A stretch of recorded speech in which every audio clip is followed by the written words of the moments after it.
तो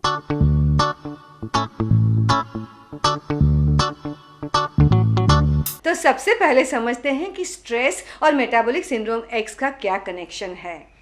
जब भी कोई व्यक्ति स्ट्रेस में रहता है, जो आजकल सभी कोई स्ट्रेस में है, आप कोई स्टूडेंट को पूछो तो उसे स्ट्रेस है, किसी को जॉब नहीं मिली है तो नहीं मिलने का स्ट्रेस है, किसी को जॉब मिली है तो जॉब में स्ट्रेस का एक्सपीरियंस है, अगर बच्चे हैं तो उनकी एग्ज़ाम में कैसा रिजल्ट आया है उसका पेरेंट्स को स्ट्रेस है, अगर आप रिटायर्ड है तो रिटायर्ड के बाद कैसे मैं हेल्थ और फाइनेंस को अच्छा रखूँगा उसका स्ट्रेस है। तो हर व्यक्ति स्ट्रेस एक्सपीरियंस करता है। स्ट्रेस हमारे जीवन का अविभाज्य अंग बन चुका है और स्ट्रेस का असर हमारी मेटाबॉलिज्म के ऊपर होता है। जब भी हम स्ट्रेस में रहते हैं तो हमारी बायोकेमिस्ट्री चेंज होती है। Our body secret certain special chemicals जैसे कि कॉर्टिजोल। कॉर्टिजोल ज़्यादा सिक्रेट होने से एनर्जी लेवल तभी तो ज़्यादा लगती है, मगर हमारी ब्लड ग्लूकोज की मेटाबॉलिज्म डिस्टर्ब है और हमारा इंसुलिन यूज़ करने की कैपेसिटी भी डिस्टर्ब होती है। यानी कि हमारी जो ब्लड शुगर है वो जल्दी से बढ़ सकती है क्योंकि इंसुलिन है मगर इंसुलिन यूज़ करने की कैपेसिटी डिस्टर्ब हो चुकी है। So that is not good for metabolic syndrome x. जब भी आपका स्ट्रेस लेवल बढ़ता है तो कोलेस्ट्रॉल मेटाबॉलिज्म भी डिस्टर्ब होती है, जिसकी वजह से एचडीएल कम होता है, एलडीएल और ट्राइग्लिसराइड्स बढ़ता है। ऐसा कहा जाता है कि फैट मेटाबॉलिज्म भी डिस्टर्ब होता है। आपका लिवर में जो फैट मेटाबॉलिज्म होता है, फैट बर्निंग कैपेसिटी होती है, that gets disturb. So sometimes stress becomes a cause of abdominal obesity. तो आप समझ सकते हैं कि स्ट्रेस का कनेक्शन है और स्ट्रेस हमारा एक हिस्सा भी है। तो चलिए समझते हैं कि स्ट्रेस क्या है और उसे कैसे कंट्रोल में करें।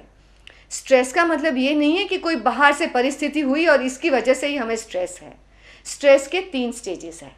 एक तो कुछ होता है, चाहे आपका दांत दुख रहा है और डॉक्टर के पास जाना है और आपको ऑफिस में देर हो रही है क्योंकि आपके बॉस ने बहुत बड़ा प्रोजेक्ट दे दिया है, तो ये भी आपके लिए स्ट्रेसफुल परिस्थिति है। फिर जब ये परिस्थिति हुई फिर आप सोचेंगे कि कैसे बॉस है, कैसा काम है कि मैं डॉक्टर के पास भी नहीं जा सकता, और आप सब नेगेटिव सोचने लगेंगे तो आपकी बायोकेमिस्ट्री ज़्यादा डिस्टर्ब हो जाएगी, आपका दांत फिर से दुखने लगेगा, आपके चेहरा भी तना हुआ हो जाएगा। तो stress is a 3 step phenomena. कुछ होता है, फिर दिमाग उसके बारे में कुछ सोचता है और उसके बाद में बॉडी चेंजेस होते हैं। तो जब भी आपको स्ट्रेस मैनेज करना है तो हर स्टेज पे मैनेज करना है। स्ट्रेसपूर्ण परिस्थिति खड़ी होने से पहले उसे मैनेज करना है।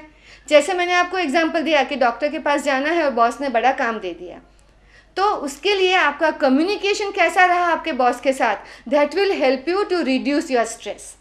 अगर आपने सुबह जाके ही बता दिया ऑफिस में कि आपका दांत दुख रहा है, आप 6 बजे निकलना चाहते हैं, तो शायद बॉस आपको प्रोजेक्ट 5 बजे नहीं देंगे, जल्दी से ही दे देंगे। तो आपका कम्युनिकेशन टाइमली होना बहुत इम्पॉर्टेंट है। फिर आपका टाइम मैनेजमेंट और प्लानिंग भी बहुत इम्पॉर्टेंट है, क्योंकि आप पहले से ही समझ सकते हैं कि ऑफिस में आजकल बहुत काम चल रहा है तो मैं थोड़ा देर की अपॉइंटमेंट लूँ। तो आप अपना प्लानिंग करेंगे, टाइम मैनेज करेंगे तो स्ट्रेसपूर्ण परिस्थिति खड़ी नहीं होंगी, बार बार खड़ी नहीं होंगी।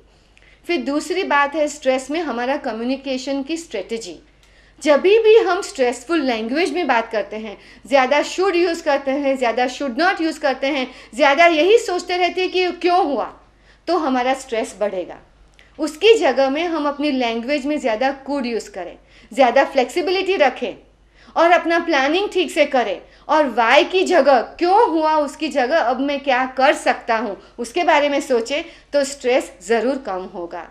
तो स्ट्रेस और कम्युनिकेशन का काफ़ी संबंध है और अपने अच्छे कम्युनिकेशन से आप अपना स्ट्रेस कम कर सकते हैं।